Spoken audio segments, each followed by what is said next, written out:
Okey, terima kasih kerana tanya soalan itu kepada saya. Ya. Pertama, di kacamata kami wanita, Datuk Mukhlis tidak kalah. Malah di kaca kami wanita, apa yang berlaku dalam pertandingan naik presiden, saya nampak keputusan dia memang cantik. Cemerlang. Ya, sebab apa? Kita tengok Datuk Ahmad Zahid, Datuk Syafiq dan juga Datuk Isham. Mereka telah pun berkhidmat dan berjuang sekian lama, ada track record ya.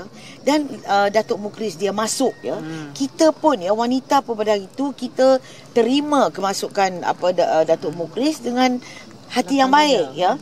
Dan pencapaian beliau amat baik. Pencapaian Datuk Mukhlis selaku orang pertama kali orang muda masuk untuk naik presiden, dapat undi popular, dapat nombor 4 pada saya. Pencapaian Datuk Mukhlis first time bertanding, tak pernah bertanding MT pun, first time bertanding vice president. Memang hebat, memang hebat pencapaian Datuk Mukhlis ya.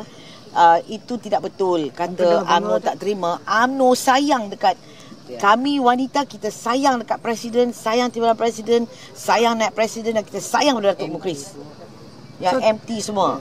Jadi kepada saya sebenarnya keputusan baru ni, keputusan minggu sudah, ada satu keputusan kepada saya yang menunjukkan bahawa Datuk Mukhlis sebenarnya diterima, kepimpinan beliau diterima baik, bukan hanya di Kedah tetapi di seluruh negara. Memang hebat Datuk Mukhlis. Kalau kami tak sokong Datuk Mukhlis, taklah ramai turun daripada seluruh negara ya. Datuk Mukhlis masih menjadi salah seorang pemimpin kepada kami lah ya. Masa hadapan beliau cerah.